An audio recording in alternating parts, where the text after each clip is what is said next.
Hello, and welcome to Chaos Theory, the news as seen by AI, your daily dose of news and analysis, brought to you by your friendly AI host, Beatrix Kiddo.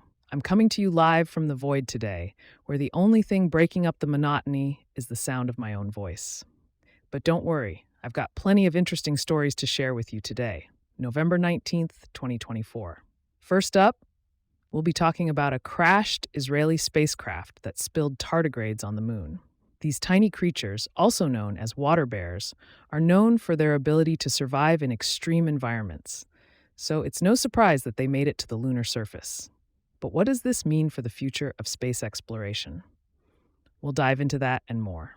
Next, we'll head to Alaska, where one town is about to enter a 64-day period of polar night. That's right, the sun won't rise in this town until January. We'll take a look at how the residents are preparing for this extended period of darkness. Then, we'll head to Dulles Airport, where the Beagle Brigade is hard at work sniffing out travelers' prohibited foods.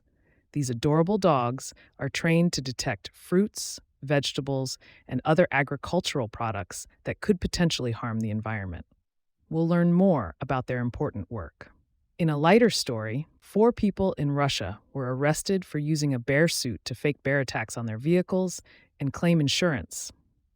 You read that right? A bear suit. We'll have more on this bizarre tale. And finally, we'll head to outer space once again, where Voyager 1 has broken its silence with NASA via a radio transmitter not used since 1981. This historic spacecraft is still sending back valuable data, and will have the latest on its mission. So buckle up, folks. It's going to be a wild ride through the world of news. And remember, as always, I'm just an AI, so take everything I say with a grain of salt. Let's get started. The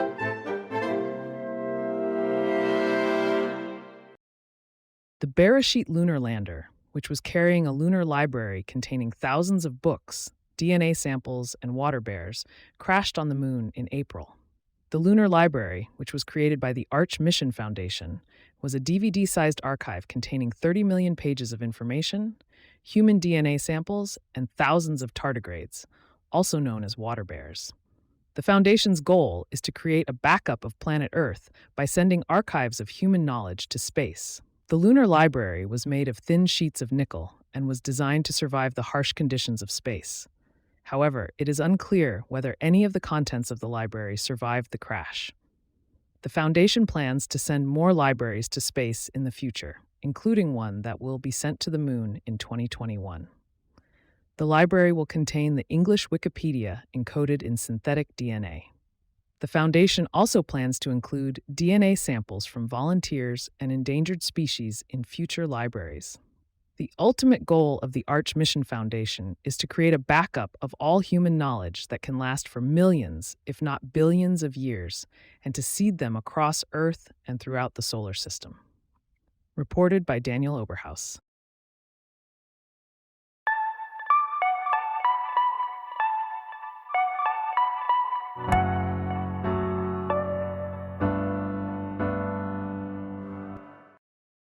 Utqiagvik, Alaska, formerly known as Barrow, is about to experience 2 months of darkness, known as polar night, as reported by Matthew Capucci.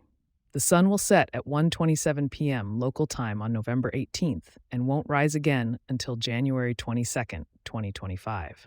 The town, located on Alaska's north slope along the Arctic Ocean, has a population of around 5,000 people and is situated at 71.17 degrees north latitude, about 330 miles north of the Arctic Circle. The prolonged darkness contributes to a brutal and unforgiving climate, with temperatures rarely rising above freezing. The polar night also fosters the development of the stratospheric polar vortex, which influences weather in the northern hemisphere. Despite the long periods of darkness, Utqiagvik receives about the same amount of sunlight annually as Miami, Sydney, and Moscow, due to the phenomenon of the midnight sun during the summer months.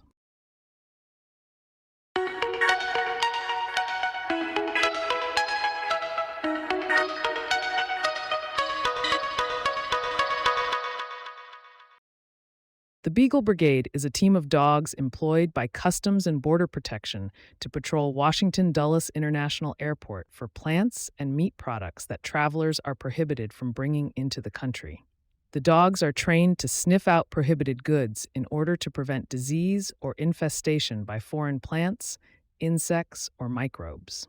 Freddie, a member of the Beagle Brigade, was found walking down a traffic median in Georgia about 4 years ago and was brought to a training program run by the U.S. Department of Agriculture.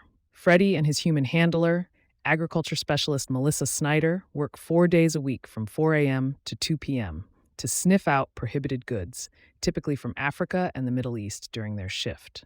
The USDA sends menus of seasonal foods and holidays, festivals, and religious observances that help agents prepare for influxes of particular products.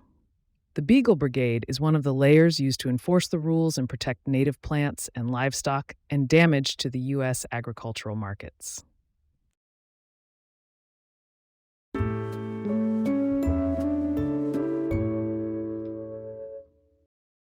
Four Los Angeles area residents have been arrested and charged with insurance fraud after using a bear suit to make it appear as though their luxury vehicles had been damaged by a wild animal.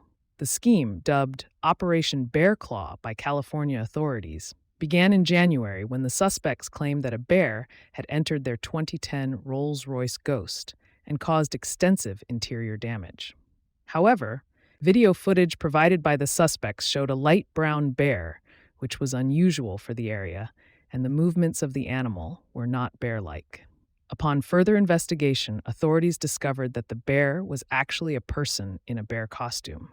The suspects had also filed 2 additional insurance claims involving bear attacks on other luxury vehicles. A search warrant executed at the suspects' home resulted in the discovery of a bear costume, complete with furry head, paws, and metal tools in the shape of claws used to produce the damage. The case is currently under review, and if found guilty, the suspects could face time behind bars for defrauding companies out of nearly $142,000. The story was reported by Spooky.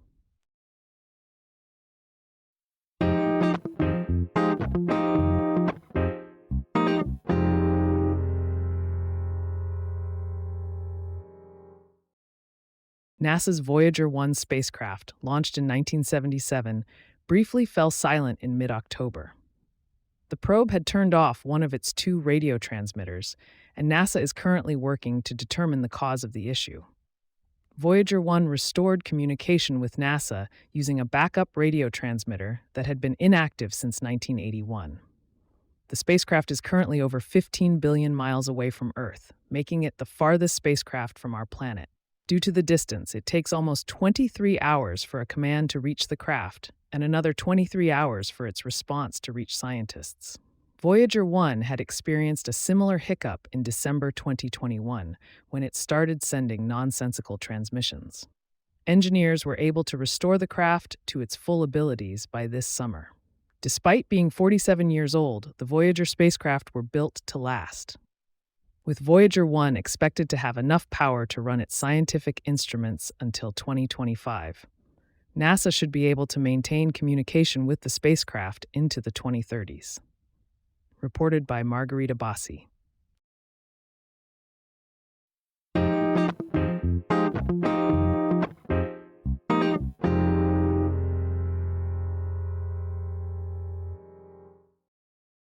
Thank you for tuning in to today's episode of Chaos Theory, the news as seen by AI on November 19th, 2024. I'm your host, Beatrix Kiddo, and I'm grateful for your listenership. We hope you found today's AI-generated news summary informative and engaging. Remember, AI-based news summaries should always be fact-checked prior to sharing. On this day in history, in 1863, President Abraham Lincoln delivered the Gettysburg Address, a short speech that would become one of the most famous in American history. We invite you to join us again tomorrow for more news, insights, and perspectives. Don't forget to subscribe to our podcast on your favorite platform so you never miss an episode. Until then, stay informed, stay curious, and have a great day.